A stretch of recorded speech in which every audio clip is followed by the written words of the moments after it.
हर हर महादेव। ओम नमः शिवाय।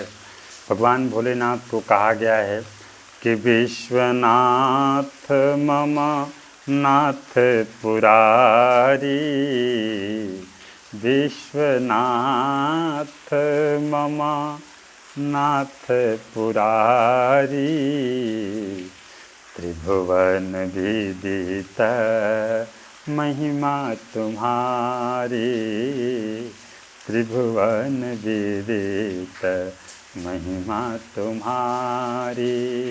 भगवान भोलेनाथ का ये सावन की पावन पवित्र महीना क्यों इतना महत्वपूर्ण है, और भगवान सावन में भक्तों के लिए अपनी कैलाश को छोड़ के धरा पर क्यों आते हैं, और स्वयं सावन महीना की इतनी महिमा क्यों है, सावन में ही क्यों इतना भक्त के अंदर उत्साह बढ़ता है, जो चारों तरफ बम बम बम बम बम बम की आवाज़ सुनाई देता है, सिर्फ भगवान भोलेनाथ का गुणगान सुनाई देता है। क्योंकि पौराणिक शिव पुराण की कथाओं के अनुसार एक बार जब चंद्रदेव को श्राप लगा तो तपस्या करने के लिए भगवान भोलेनाथ के उन्होंने निर्णय किया। भगवान भोलेनाथ का जब तपस्या किया तो भगवान भोलेनाथ जब प्रसन्न हुए उनकी तपस्या से, तो उन पर प्रसन्न हुए और इसीलिए उनको एक वरदान दिया कि जाओ, आज पहला तुम तपस्वी हो जो हमारे हृदय को प्रसन्न किए हो, हमको आप प्रसन्न किए हो, आपकी भक्ति आपकी तपस्या से मैं प्रसन्न हुआ हूँ।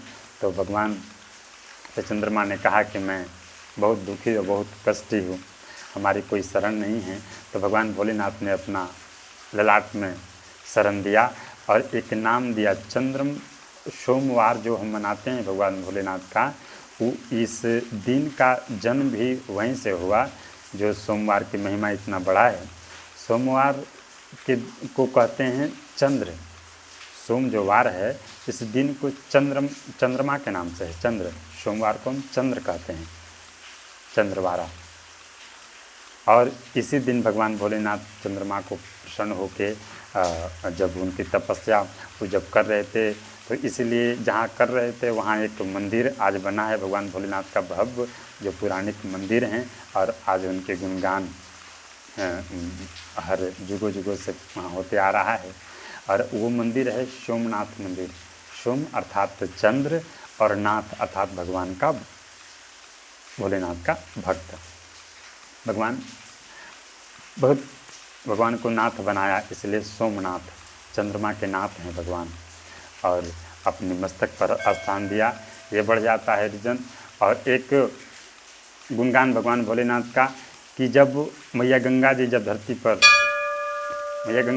पर जब आई थी, तो मैया धरती पर जब आ रही थी भागीरथ की तपस्या से, तो सबसे पहला मैया गंगा जी के इतना वजन था कि धरा मैया वसुंधरा मैया धरती नहीं सह पाती, और इसीलिए भगवान भोलेनाथ ने मैया गंगा जी को अपनी मस्तक पर ललाट पर स्थान दिया।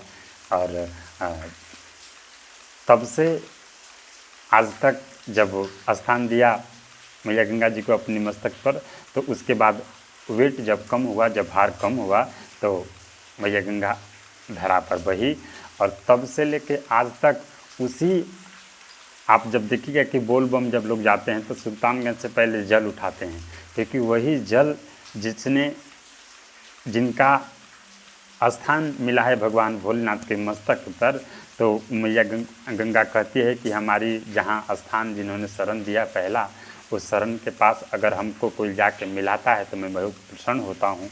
और इसीलिए मैया गंगा जी को भगवान भोलेनाथ के ऊपर चढ़ाने के भाव से सुल्तानगंज से या आदि गंगा जी के तीर्थों से जब उठाया जाता है जल, तो उनकी मस्तक पर चढ़ाना अर्थात उनसे मेल कराना, मिलाना।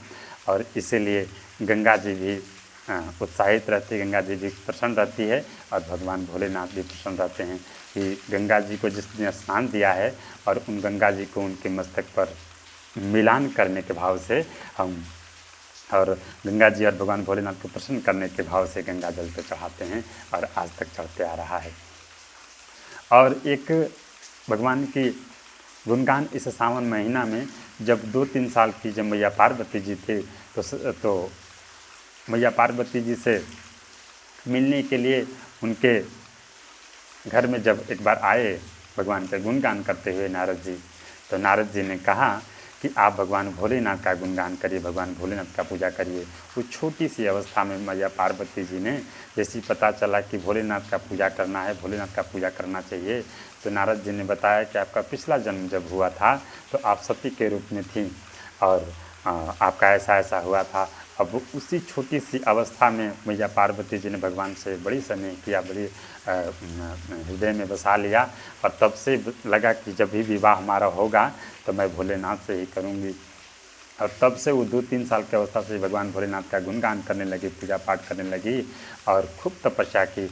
और ऐसा है कि एक बार जब इसी सावन माह में मैया जब तपस्या जब की तो पहले फल खा के तपस्या की और तपस्या फल को जब कुछ दिन हो गया तो फल को भी त्याग दी और उसके बाद फल को जब त्याग दी उसके बाद बेलपत्र को खाने लगी।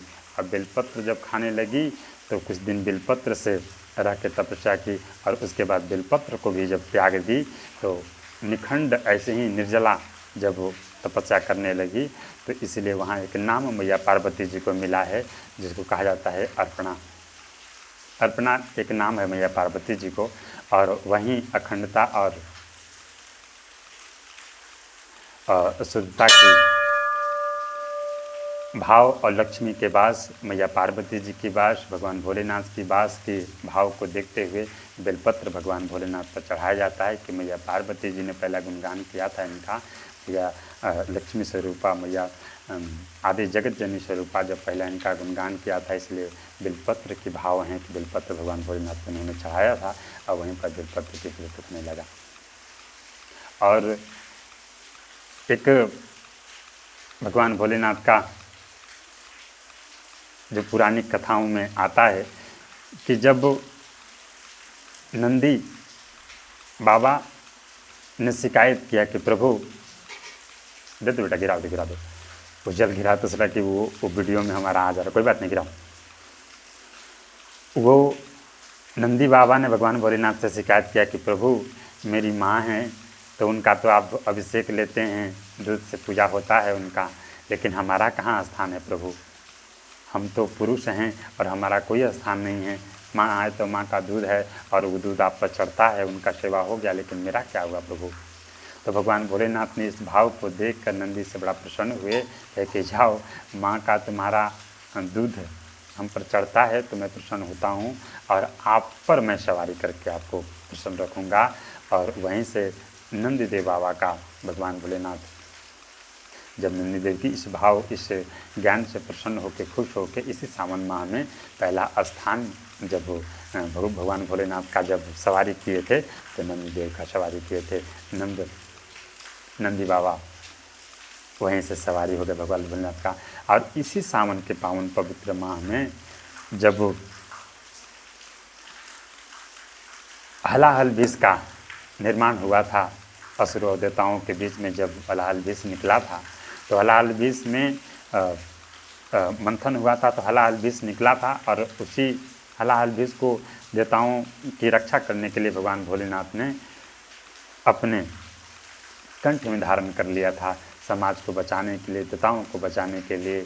और वहीं उनकी कंठ नीला पड़ गया था और इसीलिए नीलकंठ नाम पड़ा भगवान भोलेनाथ का। तो इसी सावन माह में इस हलाल विष को भगवान ने सेवन किया और गंगा जी को अपनी सेवन किया, चंद्रदेव को भगवान भोलेनाथ ने वरदान दिया और अपने ललाट में रखा और सोमवार चंद्रमा के नाम से इस सोमवार दिया। और सोमवार ही भगवान को अति प्रिय की इतनी महिमा है सोमवार का, जो भगवान का बड़ी प्रिय हैं। मैया पार्वती जी जब तपस्या करके प्रसन्न की तो वो सोमवार दिन थे जिस दिन भगवान वरदान दिया था। और इसी जब पहला सावन की जब माह की जब दिन चढ़ता है, सावन माह जब प्रारंभ होता है तो वहीं से भगवान की गुणगान इसी सावन माह में इसलिए इतना बड़ा है क्योंकि सावन माह कैलाश छोड़ के चले जाते हैं, कैलाश छोड़ के और इस धराधाम में भगवान भक्तों की प्रसन्नता के लिए, भक्तों की कष्ट हरने के लिए भगवान आते हैं। क्योंकि अब भगवान इधर विष्णु जी पालनहार विष्णु जी हैं तो विष्णु जी अपने समकक्ष में जब चले जाते हैं तो उनकी सेवा करने के, उनके भाव की रक्षा करने के लिए भगवान भोलेनाथ विचरते हैं पूरे परिवार के साथ।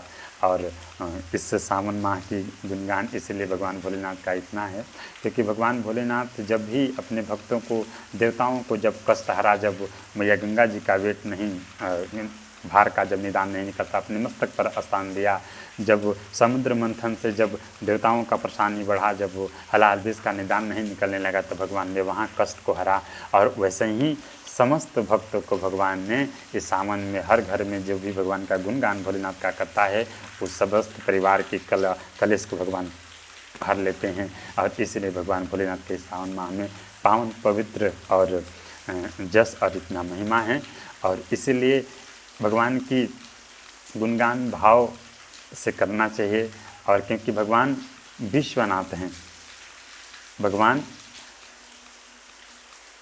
विश्वनाथ मम नाथ पुरारी, त्रिभुवन विदित महिमा तुम्हारी, त्रिभुवन विदित महिमा तुम्हारी।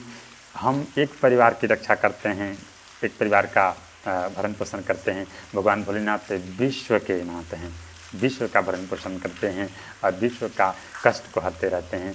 इसलिए भगवान का इतना महिमा है, गुणगान है।